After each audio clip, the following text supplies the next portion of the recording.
Welcome back to the Haircafe Cinematic Universe, hair loss switchers. Remember, a finasteride a day keeps the hair transplant doctor away. So, recently, I made a video talking about the tech centimillionaire Bryan Johnson's Project Blueprint, which is a self-financed project where he's using himself as a case subject to research evidence-based methods to dramatically prolong the human lifespan, perhaps even indefinitely. I, of course, wholeheartedly support him in his noble endeavors, but his Project Blueprint is missing one critical component that should be part of any pharmaceutical intervention for anybody who is interested in prolonging their lifespan and dramatically reducing the risk of various diseases. I'm of course talking about oral finasteride. Now, I have heard that Bryan Johnson did use topical finasteride in the past to stop the progression of his own hair loss. Apparently he now uses dutasteride injections into his scalp, so at least he's using a 5-AR blocker, and in that context that's all perfectly fine because both finasteride and dutasteride are effective hair loss treatments whether they are used topically or orally. Stopping hair loss is of course extremely important for anyone who is interested in anti-aging, but the benefits of finasteride, they go so far beyond just hair loss that it is a bit of a shame to me that Bryan Johnson is trying to minimize his systemic exposure to this drug. I imagine his reasoning for doing so has something to do with the unfounded fear-mongering about finasteride side effects, and I say that because I don't find it very plausible that someone as bright and well-informed as Bryan Johnson would be willing to forsake the tremendous longevity benefits of finasteride beyond just stopping hair loss, all because of a risk of side effects that is just a couple percentage points greater than placebo. I suppose it's possible that perhaps despite his desire to base his anti-aging plan on evidence-based research, he somehow got sucked down the whole online anti-finasteride rabbit hole where people post that finasteride side effects are underreported or that maybe even the side effects are permanent. My very last video addressed this misconception that finasteride side effects are underreported, and I've done a whole video series on why permanent side effects like the so-called post-finasteride syndrome are not caused by finasteride, and I'll link all those videos below. In my last video covering Bryan Johnson, which is linked below, I broke down some very important, high-quality research that shows that finasteride can help prevent the development of some of the most lethal diseases that can kill us even when we're still young. I'm talking about diseases like melanoma, heart disease, prostate cancer, and even brain cancer. I would hate it if Bryan Johnson's well-intentioned plans were cut short by one of these horrible diseases. However, when it comes to finasteride's health and longevity benefits, this is just scratching the surface, because it turns out there is another cancer that we didn't even talk about that finasteride can prevent or even treat. We're talking about bladder cancer, chums. Here are some statistics on the impact of bladder cancer in just the United States alone. In 2023, the American Cancer Society projected that there would be 82,290 new cases of bladder cancer, with about 62,420 cases in men and 19,870 cases in women. They also estimated about 16,710 deaths from bladder cancer, with 12,160 deaths in men and 4,550 deaths in women. Now, you may think that bladder cancer is relatively rare since it doesn't get as much attention as other forms of cancer like breast cancer, skin cancer, or lung cancer, but you would be wrong about that because bladder cancer is actually the 4th most common cancer in men. It has cut short the careers of many prominent people, including writers like Arthur Miller, actors like Telly Savalas, politicians like Hubert Humphrey, and a hell of a lot more. Wikipedia has a page of more than 200 people who are well known enough to have their own Wikipedia pages who have unfortunately died from bladder cancer. So looking at the statistics here, do any of you chooms notice an unfair discrepancy between genders? Clearly men are much more likely to get bladder cancer than women are. You might remember that in the last Bryan Johnson video that I made, we pointed out that women live longer than men do, and that there are many diseases where simply being a man causes an increased risk and worse survival rate. Some of the diseases that are worse in men than in women include heart attacks, Parkinson's disease, melanomas, and even COVID-19, believe it or not. In the last Bryan Johnson video, I showed that the reason men fare more poorly in these diseases and have a shorter lifespan than women do is indeed due to men having more androgens, specifically the trash hormone DHT. Lowering DHT with finasteride has been shown in many cases to have beneficial effects in many of these diseases, and again, I went over all this in the last Bryan Johnson video, which I urge you to watch if you haven't seen it yet. So, From the statistics on bladder cancer, I just showed you guys that it's clearly men who are much more likely to get bladder cancer than women. Whenever there is such an imbalance, you have to suspect that androgens are the main culprit. In fact, there is a lot of animal research pointing out a link between androgens and bladder cancer, but we even have some research that looks at the effects of the trash hormone DHT specifically on human bladder cancer cells. This is the article here. It is titled, quote, "Dihydrotestosterone increases the risk of bladder cancer in men," unquote. In the study, the investigators looked at the effects of DHT on human bladder cancer cells. The article goes into a lot of detail on different molecular signaling pathways, but the bottom line here is that DHT was found to have several cancer-promoting effects. For one thing, DHT increased a pathway called the AKT-GSK3-beta pathway, which is also a pathway that promotes cancer progression. It also caused changes to a protein called EIF4E that results in cancer cells coming loose and traveling throughout the body. This is what causes metastatic cancer that is almost always fatal. Finally, DHT actually increased the number of androgen receptors in the bladder cells, and the more androgen receptors, the more negative effects DHT had.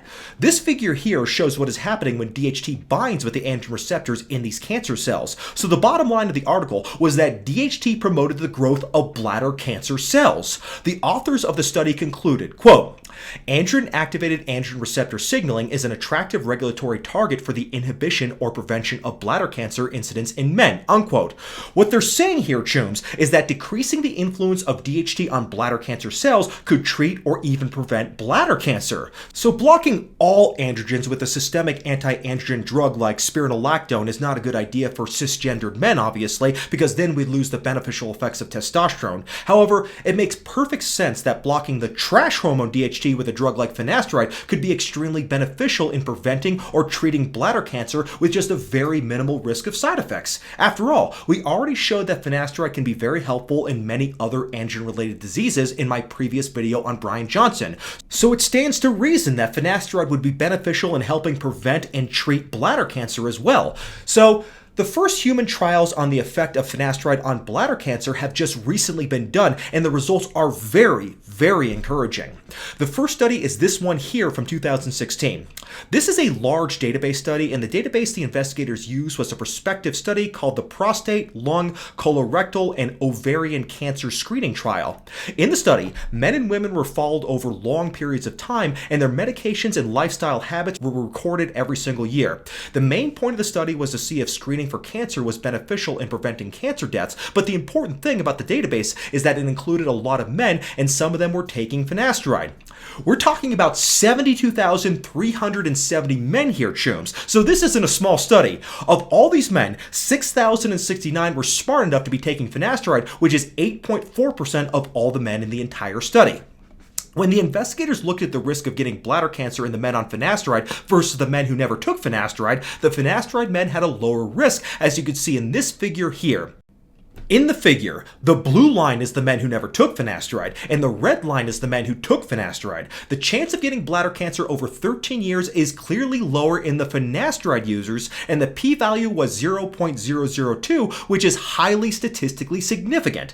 When the investigators did the statistics and accounted for the other variables like age and smoking, they found that the risk of getting bladder cancer if you take finasteride was only 63% of the risk if you don't take finasteride. The absolute risk of bladder cancer in these men went from 1.8% without finasteride to 1.3% with finasteride. The authors of the study concluded, quote, "Finasteride is a well-tolerated medication familiar to urologists with the potential to influence the diagnosis of bladder cancer. Our study proposes various areas of investigation regarding the direct and indirect effects of finasteride on bladder cancer risk, thus influencing the evaluation of patients at risk of bladder cancer," unquote. So it appeared that finasteride lowered the risk of getting bladder cancer in this study, but it didn't show any clear-cut evidence that finasteride decreased the death rate from bladder cancer. However, just this past year, another study was published, this one here. In the study, data from different US veteran hospitals was collected on men with bladder cancer, and like in the other study I just went over, the men were divided into men who were treated with finasteride after the bladder cancer was diagnosed and men who were not on finasteride. There were 1,890 patients with bladder cancer in the study. 619 of the men took finasteride, which was 32.8% of the men, and 1,271 men, or 67.2%, were not on finasteride. The endpoint was the survival in these men with bladder cancer. This table shows the breakdown of the results, but let's go over a few of the details. The average duration of follow-up was 54 months, and during that time, the overall mortality rate was 43.9% in the finasteride group and 49.3% in the no finasteride group. Also, the duration of survival was longer with finasteride than with no finasteride, 112 months versus 85 months. The difference in survival was seen in all the subjects, which you can see in this graph. When looking at the subjects with the most invasive and malignant bladder cancer, which had the highest risk of dying, there was also a reduced mortality rate with finasteride compared to no finasteride. When other factors were taken into account, like age, diabetes, and so on, the use of finasteride was the strongest predictor of survival. So based on the results, the investigators concluded that, quote, finasteride is associated with better overall survival in patients with bladder cancer in a retrospective veteran cohort, especially when starting the medication after diagnosis. Our findings, in conjunction with a growing body of preclinical and clinical evidence, provide a strong justification for a randomized clinical trial investigating finasteride as an adjuvant therapy for patients with bladder cancer, unquote. So this is great news here, chooms. These studies show that the trash hormone DHT increases the risk and the lethality of bladder cancer, and finasteride both reduces the risk of getting bladder cancer and it improves survival if you do get bladder cancer. I am sure that a randomized prospective trial looking at the effects of finasteride in bladder cancer patients will be done soon, and given the data I've gone over so far, it is very, very likely it will confirm the findings of the studies I presented in this video. So if Bryan Johnson really wants to live forever, and I hope he does because I like the guy, then he's going to need to avoid bladder cancer, and finasteride is actually his best bet to do that. Not to mention it also cuts the risk of other cancers like prostate cancer, brain cancer, and skin cancer, all of which I went over in my previous video on Bryan Johnson. Considering all the vast benefits 5-AR inhibitors have for our overall health and longevity, I think it is a big mistake for Mr. Johnson to try to isolate only the hair growth benefits of 5-AR blockers due to his fear over such a completely minuscule risk of sexual side effects. I mean, even if he were to get sexual side effects, it's not as if Cialis doesn't exist. Bryan is already taking over 100 pills to my understanding, so it's not like it would be a really big deal for him to add in some low-dose daily Cialis to his routine, and that's assuming he even gets side effects to begin with, which is extremely unlikely. It would be a horrific tragedy if Mr. Johnson's quest for immortality came to an end due to something as unfair and preventable as bladder cancer. It wouldn't just be a tragedy for Mr. Johnson and his family, but it would be a great loss for the entire world, as I think his Project Blueprint has a lot of great potential for the human race in general.